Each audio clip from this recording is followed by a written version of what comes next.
আসসালামু আলাইকুম, welcome to Tanvir academy. আজকে আমরা মাইক্রোসফট এক্সেলের গুরুত্বপূর্ণ দুটি ফাংশন নিয়ে কাজ করব এবং আমরা যারা পিভট টেবিল ব্যবহার করি এই কাজগুলো অনেক সময় আছে পিভট টেবিল ইউজ করে করি, সেটাও এখন থেকে আপনাকে আর করতে হবে না। আপনি এই ফাংশনগুলো ব্যবহার করে খুব সহজেই এই কাজটি করতে পারবেন। তো আজকে যে আমরা দুটি ফাংশনের ব্যবহার দেখব, এই ফাংশন দুটি নাম কি?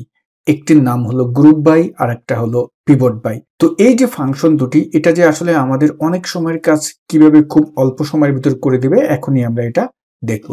আপনারা আমার এখানে ডাটা সেটে যেই ডাটাগুলো দেখতে পারতেছেন, এখানে আমরা যদি হেডারটার দিকে তাকাই, employee ID, employee name, joining date, year, পদবি এবং এখানে আমাদের বেতনের যেই ডাটাটা এটা দেওয়া আছে। এখন অফিস থেকে আপনাকে বলা হলো তুমি ডান পাশে একটা সামারি করবা।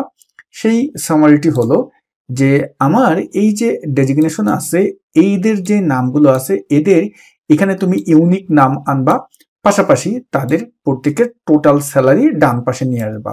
তো আমরা অনেকে হয়তো এটা পিভট টেবিল দিয়ে করতে যেতে চাই, বাট আমরা এখন যারা আপডেট ভার্সন ব্যবহার করি তারা ফাংশন ইউজ করেই কিন্তু এটা করতে পারবো।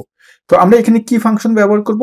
আমি যেহেতু এখানে করতে যাচ্ছি, আমি ইকুয়াল দিয়ে গ্রুপ বাইকে যদি আমি এখন নিয়ে আসি, এখানে দেখুন গ্রুপ বাই চলে এসেছে এবং ট্যাব বাটনে চাপ দিলাম।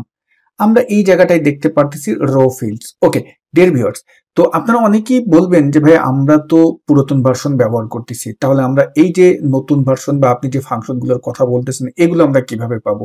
তো আমি আপনাদেরকে এমন একটি ওয়েবসাইটের সাথে পরিচয় করিয়ে দিচ্ছি যে ওয়েবসাইটটির নাম হলো kisfan.com। আমি এই ওয়েবসাইটটির যে লিঙ্কটি আছে এই লিঙ্কটি এই ভিডিও ডেসক্রিপশন বক্সে দিয়ে দেবো। আমার ওই লিঙ্কে ক্লিক করে যদি চলে আসেন তাহলে দেখতে পারবেন এই পেজটি আপনাদের সামনে দেখাবে।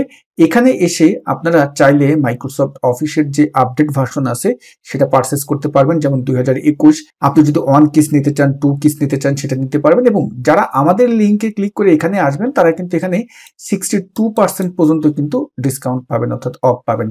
ডিসকাউন্ট কোডটি হলো TAD62। আমরা যদি স্ক্রল করে নিচে আসি, শুধু মাইক্রোসফট অফিস না, আপনি যদি উইন্ডোজ 11, উইন্ডোজ 10 নিতে চান সেটাও এখান থেকে নিতে পারবেন। এবং আপনি যদি কম্বো নিতে চান, যেমন এখানে উইন্ডোজ 11, 2021 দুটোটা যদি অফিস এবং উইন্ডোজ একত্রে নিতে চান সেটাও কিন্তু নিতে পারবেন। ধরুন আপনি এখান থেকে একটা পারচেস করবেন, আমি যদি এখন এই বাইতে ক্লিক করি, বাইতে ক্লিক করলে কিন্তু আমার এই ইন্টারফেসটি চলে আসবে এবং এখান থেকে যদি আমরা ডান পাশ থেকে অ্যাড টু কার্ট এটা ক্লিক করি তাহলে এই ইন্টারফেসটি আসবে। এবং এখন যদি আমরা ভিউ কার্ডে ক্লিক করি তাহলে দেখতে পারবেন পেমেন্টের অপশন চলে আসবে। ডান পাশে দেখতে পারবেন অ্যাপ্লাই ডিসকাউন্ট কোড। এখানে এসে আমাদের যে ডিসকাউন্ট কোডটি আছে TAD62 লিখে আপনি যদি এখন এখানে অ্যাপ্লাই ডিসকাউন্ট কোড দেন তাহলে কিন্তু দেখতে পারবেন ডিসকাউন্ট কোডটা এখানে চলে আসবে। এখন আমরা প্রসিড টু চেক আউট এটা যদি ক্লিক করি তাহলে আমাদের পেমেন্টের অপশন কিন্তু চলে আসবে। এবং এখন এখানে যেগুলো আসবে আপনার বিস্তারিত যেই অ্যাড্রেসটা আছে বা যা যা আছে এগুলো আপনি দিয়ে দেবেন। সবকিছু দিয়ে দেওয়ার পরে তারপরে আপনি এখান থেকে নিচে এসে সুন্দরভাবে কিন্তু পেমেন্ট করতে পারবেন। kispan.com একটি ট্রাস্টেড ওয়েবসাইট, মাইক্রোসফটেরই তারা অথরাইজড ডিলার। আপনারা এখান থেকে কিনলে তাদের যে সার্ভিসটা আছে এটা কিন্তু দারুণ, তাদের কাস্টমার সার্ভিসটা কিন্তু জাস্ট ওয়াও। তো আপনারা যারা kispan.com থেকে মাইক্রোসফট অফিস প্রোগ্রাম বা উইন্ডোজের কিস আপনারা নিতে চান তারা আমাদের ভিডিও ডেসক্রিপশন বক্সে যে লিঙ্কটি আছে সেই লিঙ্ক থেকে কিন্তু সুন্দরভাবে ক্লিক করে এখানে এসে নিতে পারবেন। তো ডিয়ার ভিউয়ার্স, আমরা ভিডিওর মূল টপিকে চলে যাই। তা ধরুন আপনার কাছে আপডেট ভার্সন আছে। ওকে, এখন আমরা এখানে গ্রুপ বাই ফাংশনটিকে টাইপ করলাম। এখানটায় প্রথমে আমরা দেখতে পারতেছি রো ফিল্ডস। আসলে রো ফিল্ডস এর কাজ কি? রো ফিল্ডস হলো যে আমরা কোন রোটার গ্রুপ করতে চাচ্ছি। আমরা চাচ্ছি এই যে ডেজিগনেশন যেই কলামটি আছে এই রোটার। তাহলে আমি ডেজিগনেশন কলামের হেডারটা সিলেক্ট করে কন্ট্রোল শিফট ডাউন দিয়ে একদম নিচ পর্যন্ত চলে আসলাম। কন্ট্রোল ব্যাক স্পেস দিয়ে আমি উপরে চলে গেলাম। তারপরে আমি কমা টাইপ করলাম। এখন বলতেছে ভ্যালু।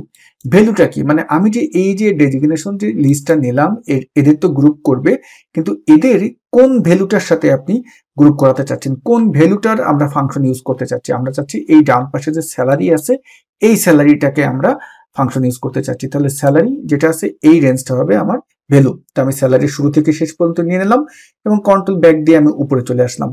এখন আমি কমা টাইপ করলাম। আমরা কোন ফাংশনটি ইউজ করতে চাচ্ছি? আমরা এখানে সাম করতে চাচ্ছি, অথবা এখানে অনেক ফাংশন আছে সেগুলো কিন্তু আপনি ইউজ করতে পারবেন। তো আমি এখানে সামকে আমি নিয়ে আসলাম, তারপরে কমা টাইপ করলাম এবং এখানে যে ফিল্ড হেডার্স আছে এই জায়গাটায় বলতেছে তুমি কি নিচে যে হেডার সহ দেখতে চাচ্ছ কিনা বা হেডার ছাড়া দেখতে চাচ্ছ কিনা। তা আমি ইয়েস অ্যান্ড শো এটা আমি ক্লিক করে দিলাম। দিয়ে এখন আমি যদি ব্র্যাকেট ক্লোজ দিয়ে দিই এবং যদি এন্টার দিই আপনারা দেখতে পারবেন এখানে আমার যে ডেজিগনেশন আছে সেই অনুপাতে আমার এখানে টোটালটা চলে আসলো স্যালারির, এবং নিচেও কিন্তু আমরা টোটালটা দেখতে পারতেছি। তো আপনি জাস্ট এটাকে এখন দুটো ক্লিক করে অটো ফিট করে দিতে পারেন। এখানে এসে আপনি সেল স্টাইল থেকে একটা স্টাইল দিয়ে দিলেন, এবং টোটালে এসে কিন্তু আপনি একটা এখানে স্টাইল দিয়ে দিলেন। এবার হলো কি, যদি আমরা এখানে কোনো পরিবর্তন আনি, যেমন আমি এখানে মেকানিক্যাল ইঞ্জিনিয়ার যেটা আছে এই ভ্যালুটা যদি একটা পরিবর্তন আনি, আপনি দেখতে পারবেন এখানে আমি 65,000 লিখলাম। এখন আমাদের এইখানে যে মেকানিক্যাল ইঞ্জিনিয়ার আছে এই জায়গাটায় দেখুন যে ভ্যালুটা আছে, আমি যদি এখন এখানে জাস্ট একটা এন্টার দিই তাহলে দেখতে পারবেন এই ভ্যালুটা কিন্তু পরিবর্তন হয়ে গেল। এখানে কিন্তু এখন ভ্যালু বৃদ্ধি পেয়ে গেল, এবং এটা কিন্তু ফুল ডাইনামিক হয়ে গেল। পিভট টেবিলে যেটা করতে হয়, আমাদের টেবিল ইনসার্ট করতে হয়, রো ফিল্ডসে আমাদের কলাম যেই পার্টটা আছে বা আমাদের যে ভ্যালুস পার্টটা আছে সেটা ইনসার্ট করতে হয়, আবার কোনো ভ্যালু পরিবর্তন হলে আমাদের কিন্তু রিফ্রেশ করতে হয়। বাট এই ফাংশনগুলোতে কিন্তু আপনাকে এইটা আর করতে হচ্ছে না। ওকে, আমরা এইটা গ্রুপ বাই ফাংশনের ব্যবহার দেখলাম। এখন দেখবো আমরা পিভট বাই যে ফাংশনটি আছে সেটার ব্যবহার। তো এক্ষেত্রে আমি এখান থেকে ভ্যালুটা একটু ডিলিট করে দিই, ক্লিয়ার করে দিলাম, এখান থেকে ক্লিয়ার অল করে দিলাম। ধরুন এখন অফিস থেকে আপনাকে যে কাজটি দেওয়া হলো সেই কাজটি হলো এই যে ডাটা সেটটি আছে এই ডাটা সেটটির উপরে ডান পাশে আপনাকে একটা রিপোর্ট তৈরি করতে বলা হলো। এখানে যে আমাদের ডেজিগনেশন আছে এইটা কি করতে হবে, এখানে ডেজিগনেশনের যে ইউনিক যে লিস্ট আছে সেটা তুমি করবা, আনবা, আনার পরে তারপরে যে ইয়ারটা আছে সেই ইয়ারটা আবার তুমি রাখবা হলো কলাম ওয়াইজ, এবং তারপরে তুমি তাদের আবার টোটাল যেই স্যালারিটা এটা আবার এখানে তুমি নিয়ে আসবা। তাহলে দেখুন এখানে কিন্তু আমাকে টোটাল 3টি কাজ করতে হচ্ছে, যেটা আমরা হয়তো অনেকে পিভট টেবিল দিয়ে করি, বাট দেখুন এটা আমরা ফাংশন দিয়ে খুব সহজে করে ফেলতে পারবো। তো আমি এখানে সিলেক্ট করলাম, সিলেক্ট করে আমি এখন ইকুয়াল টাইপ করলাম, পিভট বাই এই ফাংশনটাকে আমি এখানে নিয়ে আসি, এবং এখানে আমার ফাংশনের সিনট্যাক্স প্রথমে কি বলতেছে, প্রথমে বলতেছে রো ফিল্ডস। তাহলে আমরা প্রথমে রোতে কাকে রাখবো, রাখবো হলো এই ডেজিগনেশন যেটা আছে এইটার ফুল রেঞ্জটা, এটা আমরা নিয়ে নিলাম, নিয়ে আমরা কন্ট্রোল ব্যাক দিয়ে উপরে আসলাম এবং কমা দিলাম। কলাম ফিল্ডস, কলাম ফিল্ডস আপনি কাকে রাখবেন, আমি রাখবো হলো ইয়ার্স যে রেঞ্জটা আছে এইটা। তাহলে ইয়ার্স এর একদম প্রথম থেকে শেষ পর্যন্ত আমি সিলেক্ট করে নিলাম, কন্ট্রোল ব্যাক স্পেস দিয়ে উপরে গেলাম, কমা টাইপ করলাম। ভ্যালুসে আপনি কাকে রাখবেন, ভ্যালুসে রাখবো হলো আমি স্যালারিকে। তাহলে স্যালারিটা সিলেক্ট করলাম, কন্ট্রোল আমরা শিফট চেপে আমরা ডাউন অ্যারো দিয়ে আমরা একদম নিচ পর্যন্ত আসলাম, কন্ট্রোল ব্যাক দিয়ে আমরা উপরে আসলাম। এখন আমরা এখানে কমা টাইপ করলাম, এবং কি ফাংশন আপনি ব্যবহার করবেন, ধরুন আমি সামি করব।